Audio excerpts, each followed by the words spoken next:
Всем привет! Сегодня у нас с вами необычный формат. Мы часто встречаем в интернете схемы, нам кажутся они великолепными, но мы не всегда можем представить, как они будут выглядеть буквально через несколько рядов. И вот я решила и выбрала несколько самых популярных схем начала вязания и связала образцы, чтобы их сравнить. То есть мы сегодня с вами сделаем вот такой интересный разбор. Я надеюсь, это поможет вам сразу подобрать нужный вариант для вашего проекта. Вы не будете тратить время на вязание, распускание и все остальное. Простите, с голосом проблема, может быть, кто-то из вас знает рецепт, что с этим делать. Я уже 2 месяца никак не могу войти в колею. Надеюсь, вы извините меня за мой голос. Но мы продолжаем. Вот они, все образцы готовы. И сейчас мы с вами подробненько их рассмотрим. Смотрите, здесь мы в кольцо амигуруми набираем 4 столбика без накида.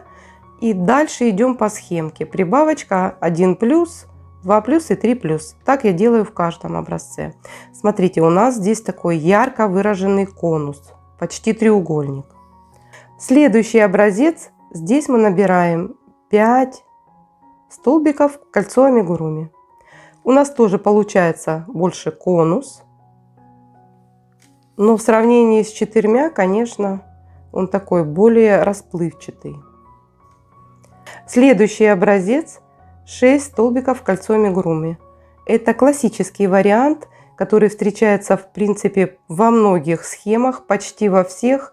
В интернете только такие в основном схемки и есть. Вот такой немножечко как такой какой полукруг. Даже не знаю, как сказать. Вот такая плавная шляпка получается. Следующий образец. Здесь у нас 7 столбиков кольцо амигуруми. И он почти плоский. Слегка. Такая небольшая есть выпуклость.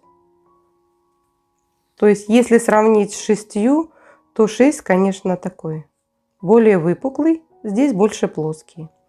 И последний образец. Начинаем 8 столбиков кольцо амигуруми.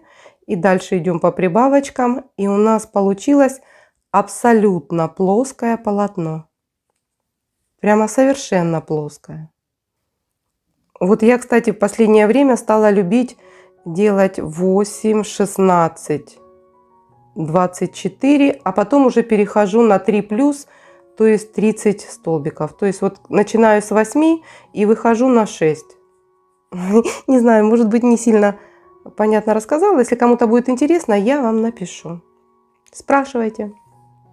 И вот образцы перед вами. И теперь вы можете наглядно увидеть то, что предлагают схемы.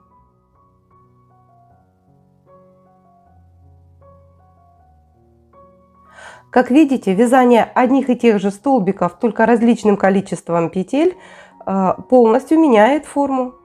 Надеюсь, это наглядное сравнение поможет вам читать схемы лучше и представлять, какую форму в итоге вы получите. Напишите, пожалуйста, в комментариях, полезен ли вам был такой разбор цифр, форм и т.д. и т.п. До встречи, пока!